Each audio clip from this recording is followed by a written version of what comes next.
The story of the Akkadian Empire is one dominated by gods, great men, and battles, to the extent that perfectly sober-minded historians have referred to it as the heroic chapter of Bronze Age history. The barely concealed excitement of these historians comes from the fact that Mesopotamia now had larger-than-life, world-changing figures of flesh and blood, like Sargon the Great and his grandson Naram-Sin. Figures whose historicity is better accounted for than that of Gilgamesh, that other giant of the Mesopotamian canon. As such, it is all too easy to forget that there were ordinary people out there, the playthings of these heroes, who spent their days eking out what then constituted an ordinary existence. Surrounded by violence and preoccupied with basic subsistence, the sons and daughters of this earliest of empires leave behind evidence of a sophisticated civilization with a dynamic cultural, artistic, and intellectual scene that was both a continuation of their rich past, but also evolving towards something grander. It was an evolution in both substance and style in the direction of empire.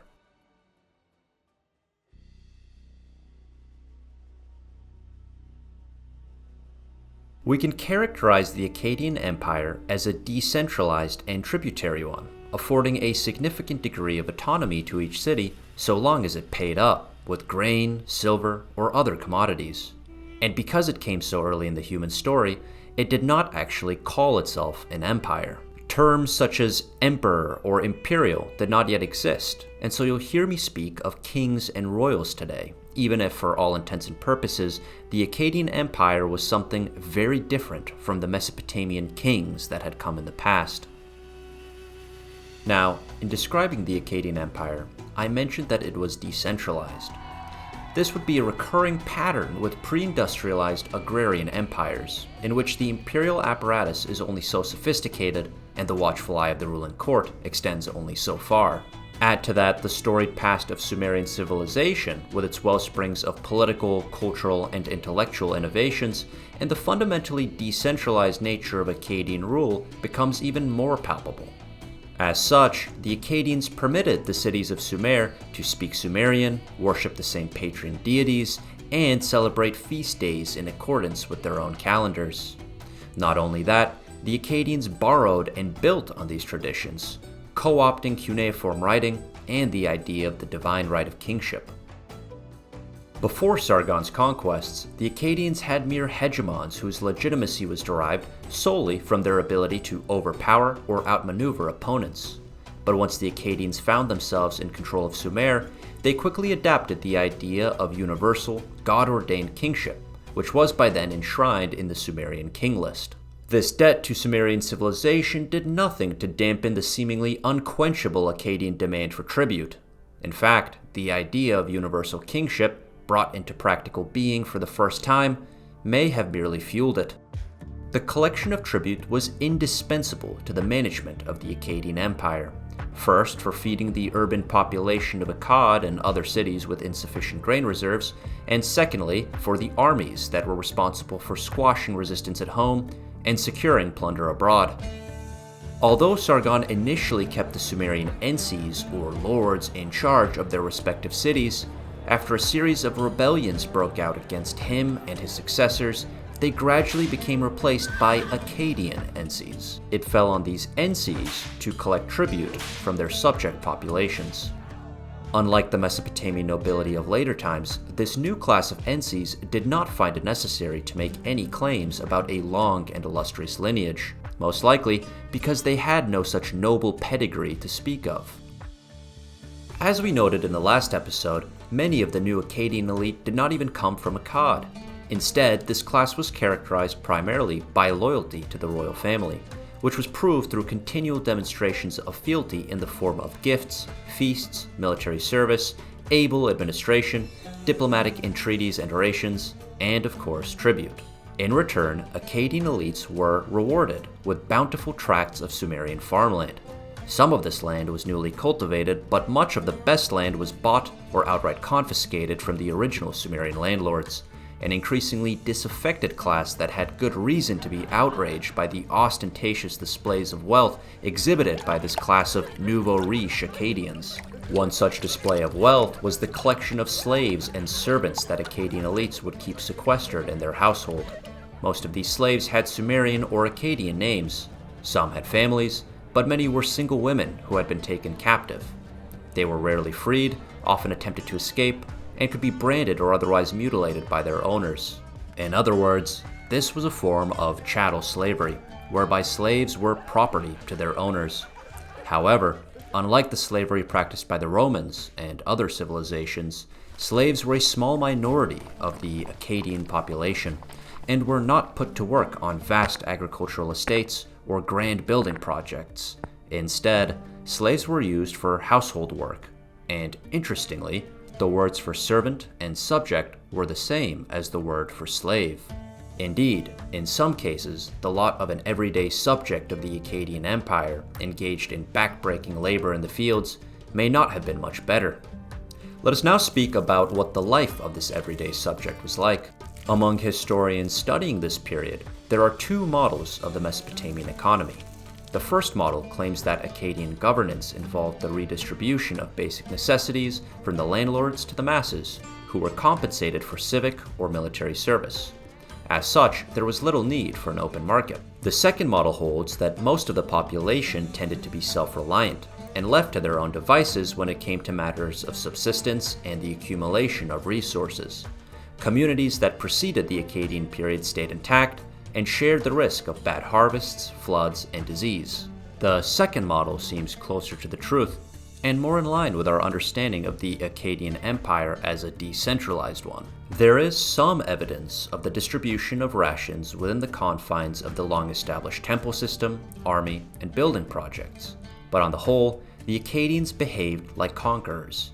They took more than they gave, exploiting populations, foreign and domestic alike, for grain and luxury goods, which could then be used to pay for the means of exploitation, that is, the armies. Herein was a self-reinforcing cycle, a genuine paradigm shift from the days of pre-Akkadian Sumer, when the average city worked to gain an agricultural surplus that it could then use to trade with other cities and afford a labor force for the completion of civic projects. Nonetheless, more recently scholars have emphasized that there were moderating influences, like the temple system and local assemblies.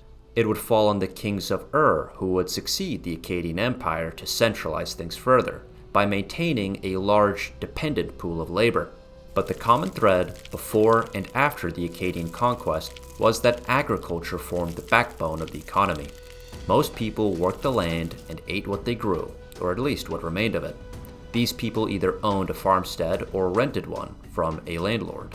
Barley and wheat were the most common crops, although we know of quite a range of foods and spices that were grown or gathered, like onions, lentils, chickpeas, dates, figs, apples, grapes, pomegranates, coriander, cumin, cress, honey, syrup, and nuts. On average, the size of a privately owned farmstead was 6 hectares, while a tenant farm was double that, 12 hectares. In tenant farms, roughly 1/2 to 2/3 of the crop would go to the landlord, while the remaining crop would suffice to feed a family of about 6 people.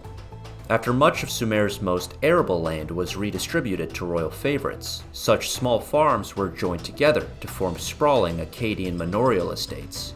This constituted a fundamental difference between Sumerian and Akkadian agricultural techniques. While Sumerian agriculture was marked by intensive cultivation of small tracts of land, Akkadian agriculture was extensive. The Akkadians simply had a lot of land that they could till, and they entrusted vast tracts of this land to royal favorites. This allowed the Akkadians a measure of control over grain flows. We hear of 900,000 liters of barley being carefully accounted for in the city of Adab, with more than 100,000 liters being sent to Akkad, according to the cuneiform dictate of a scribe's clay tablet. In the northern parts of Sumer and in Akkad, a different form of subsistence dominated: animal husbandry. Sheep, cattle, goats, and donkeys were raised, producing wool, milk, leather, and meat, all of which were valuable commodities. Curiously, we also hear of a hybrid draft animal called the kunga, part domesticated donkey and part wild ass, its convoluted heritage was the butt of Sumerian jokes. There is not much record of poultry during this period, but we do hear of geese, ducks, and fowl being fattened in preparation for feasts. There is similarly no record of pig husbandry, but we find no evidence for the consumption of pork being considered a taboo. In fact, it may have been a delicacy. The third form of subsistence, alongside farming and animal husbandry, was fishing. As a former river valley civilization, one expects this of the region. And sure enough, there is an old Sumerian proverb that went as follows, quote, "Be there commerce in a city, a fisherman caught the food," end quote. We know of a delivery of 60,000 fish along with turtles and water birds that made their way from Lagash to Akkad. And we also know that the Euphrates great carp and Nagar catfish were great delicacies.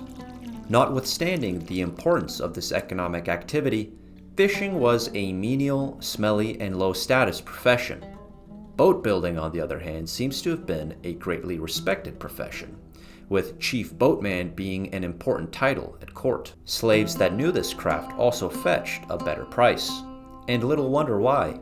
Boats sailing up and down the Tigris and Euphrates were indispensable for the transport of grain and other basic commodities powering the Akkadian economy. Because limiting factors existed in the form of a lack of wood, unstable currents, and the diversion of waterways for the purpose of irrigating crops, artificial waterways and canals were made in the pursuit of efficiency.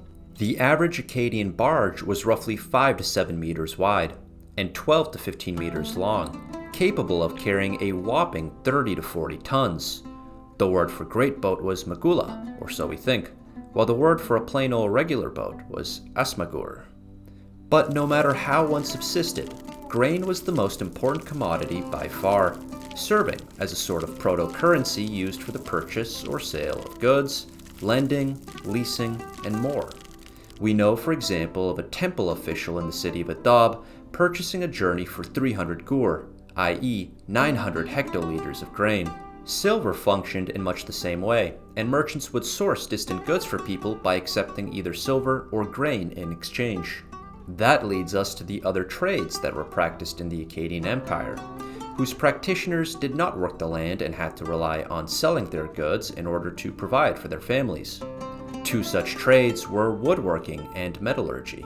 Although our knowledge of woodworking is obstructed by the fact that works made out of wood decompose all too quickly, we must imagine that there were some spectacular creations made of willow, tamarisk, pine, date palm, poplar, hackberry, juniper, fig, olive, cedar, Persian oak, and more types of trees.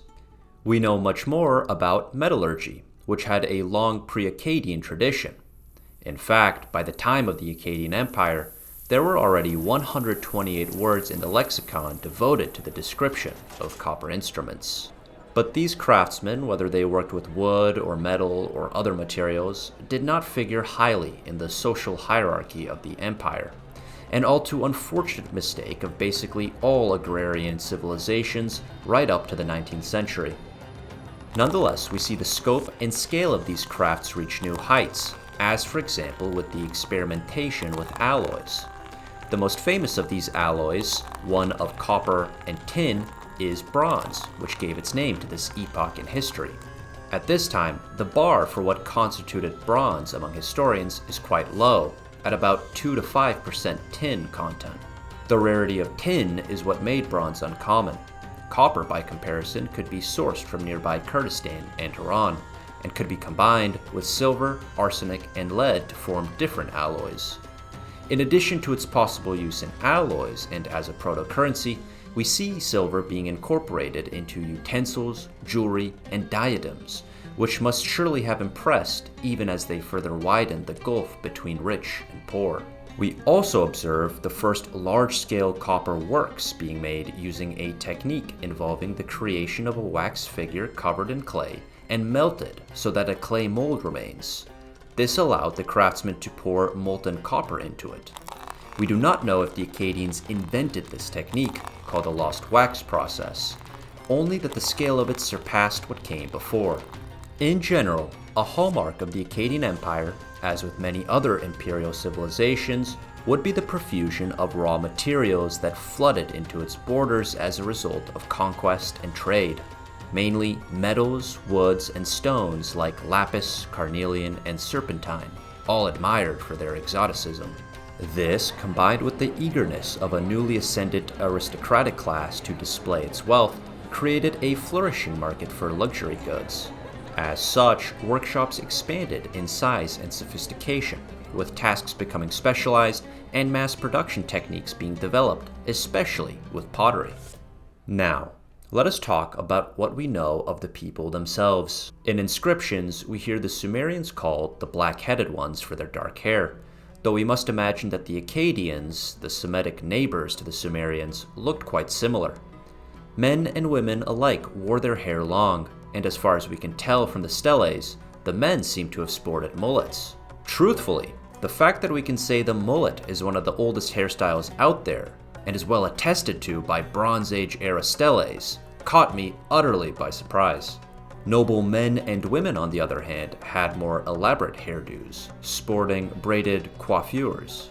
A statue we once believed to depict Sargon of Akkad, which we now think represents Naram Sin, has an impressive man bun that holds up pretty well even in this day and age, unlike the mullet. To further set themselves apart from the masses, the elite would also wear silver and gold necklaces, along with other jewelry, cosmetics, and lavish clothing. In the age of Naram Sin, something like a sartorial revolution took place. We see Akkadian elites wearing togas that were tucked into a corner over the right breast, secured with a garment pin. It was the beginning of a Mesopotamian fashion that would last centuries. In addition to sporting new hair and clothing styles, members of the Akkadian aristocracy would amuse themselves with lavish feasts with a stunningly wide array of foods available, especially when a royal delegation was in attendance. We hear of beef, mutton, goose, and venison, as well as other game being served, probably much to the pleasure of a ruler like Naram Sin, who was something of a prolific hunter. In addition to game, dishes with chickpeas, lentils, nuts, cheese, honey, juniper berries, apples, figs, and dates were served with white wine. These feasts were overseen by cupbearers, like the one we hear of at Girsu. A man named Misag was the cupbearer there, and he may very well have been the same Misag who became governor of the city. Perhaps another example, like Sargon, of a cupbearer brought high. Outside of palace feasts, leavened and unleavened bread was consumed, the difference between the two being the former's inclusion of a leavening agent, like yeast. There were also dairy products like milk, cream, cheese, clarified butter, and yogurt cakes called kishik. And for the preservation of meats and a little bit of flavor, we hear of salt being rationed out to those engaged in military or civic service. Lastly, we know that Akkadians and Sumerians living in the empire continued the long-established tradition of brewing, a term that predated both Sumerian and Akkadian. Let us conclude by speaking about the artistic and intellectual pursuits of the Akkadian and Sumerian people. This was a time known as the classical era of Mesopotamian sculpture, and of all the arts, it is sculpture where contemporaneous advances were most impressive. Like with metallurgy, there had already been a long tradition of sculpture, but Akkadian sculptures were in a league of their own. Often depicting the Sargonic line, these sculptures were idealized with well-proportioned musculature and virile, masculine features. They were also bigger than what had come before, weighing 400 kilograms or more. During the reign of Manishtusu, we hear of a sophisticated school of sculptors creating life-size naturalistic statues of the ruler. Made in diorite, these statues were a far cry from the stiff and rigid statues of the past, possessing lifelike limbs, muscles, and garments, something anticipating the ease of a Greek statue in contrapposto. In addition to statues, stelae were made to celebrate Akkadian conquests ever since the reign of Sargon, who ordered these stone slabs featuring scenes of battle to be erected in all corners of his empire. One work in particular, the Victory Stele of Naram Sin, stands out as the pinnacle of this art form. Standing roughly 6.5 feet tall and now safely ensconced in the Louvre, this stele depicts Naram Sin, the legendary grandson of Sargon, towering over friend and foe alike as he tramples an unfortunate member of the Lullaby people beneath his foot. Most notably, even more so than his height, is the helmet that Naram Sin wears. It is a bullhorned helmet, such as was worn by gods, not men. As we have discussed, Naram Sin was a prolific hunter, and he famously felled a bull in distant Syria, which this could have been a reference to. But make no mistake, more so than a reference to his hunting excursion, this was a deliberate depiction of his assumed divinity. And as we shall see, later Mesopotamians would accuse Naram Sin of eventuating the fall of the Akkadian Empire through his hubris. Unlike Sargon, he was not content with merely being the lover of a god. He sought to be a god himself. Personally, I find this immensely interesting when coupled with the satanic imagery of a horned helmet. Even if the stele predates Christianity by thousands of years, from the very beginning, it seems, have we, the human race, aspired to godhood. But as regards the other arts, we know that the people of the Akkadian Empire sang and played instruments like the lyre, harp, and drums. But unfortunately, when it comes to music, we don't know much more than that. We do know a thing or two, though, about the poetry of the period, even if it is all basically ascribed to one person, Enheduanna, whose life and times we covered in our episode about Sargon, her father. The works of Enheduanna, written not in Akkadian but Sumerian, span a wide variety of genres, one such being the theme of exploration. It read, quote, "O On, the king, I will roll out your name to the ends of the land, like a surveyor's line. May he, the Akkadian king, take control in the mountain. May he explore it, learning its dimensions. May he go forth on the holy campaign of heaven. May he learn how far it goes." End quote. In the Akkadians, we see the inchoate spirit of exploration, which in much later empires would define their very essence and justification for being. There were also intellectual and bureaucratic advances in the form of map-making, mathematics, cuneiform, and cylinder seals, those gifts passed down from the ancient city of Gilgamesh, Uruk. We know of exercises for finding the areas of squares and rectangles as well as the lengths of the short sides of triangles, precisely the sort of elementary mathematics that would be useful for sizing up and divvying out plots of farmland. We also find some of the earliest maps of, you guessed it, farmland, as well as building sites and the domains of provinces that roughly corresponded to the borders of past city-states. With regard to cylinder seals, these continue to be used in much the same way as in the past, rolled onto a surface to imprint an image that legitimized the quality or authenticity of a good or decree. These seals also constituted a prolific art form, with popular icons including the sun god of the Mesopotamian pantheon, Shamash, and the Akkadian rulers, who were sometimes rendered in a very primal, masculine way, big, naked, and hairy. I have to admit, I find it pretty funny to conjure up the image of a worn-down bureaucrat stamping his approval of a grain shipment with the image of his big, naked, and hairy Akkadian boss. But now, as we reach the end of our tour, let us discuss that fundamental invention that may perhaps be called the wellspring of the city and civilization itself, the writing system. The cuneiform script that had been pioneered in Uruk was gradually adapted to better accommodate the Semitic language of Akkadian, and in the process it was raised to new heights. A fine calligraphic tradition emerged, with cuneiform characters lovingly rendered with plenty of space in between them on rectilinear clay tablets used as administrative documents. In fact, the Akkadians seem to have systemized things with their choice of tablets by using square or rectangular tablets for composite quantities of goods and rounded tablets for single transactions. The angle of orientation on cuneiform characters was also shifted 90 degrees so as to be easier read. Not to mention, it was during this period that cylinder seals were fused with cuneiform for the first time. Prior to that, in the days of temple rule at Uruk, cylinder seals were not rolled on surfaces that had cuneiform characters. Much had changed since that time we covered in the first episode of this series on the Akkadian Empire. And, as far as we can tell, much of the advances described today took place during the reign of a single ruler, one I have mentioned multiple times, Naram Sin, the man who sought to be a god. In the next episode, we will cover his reign, as well as those who came before and after him. But as we shall see, none would compare to his legend, which, though controversial, nonetheless marks him out as special, as the greatest of Sargon's successors, even if perhaps his actions would occasion the fall of the Akkadian Empire.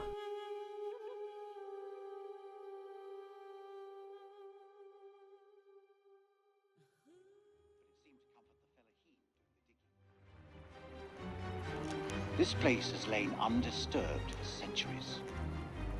It is not the tomb of Alexander the Great, but a temple of an even older god king, the Akkadian despot, Naram Sin. We have been mistaken, but Lady Bradshaw still declares it a find for the ages, a discovery that will write our names in the annals of history.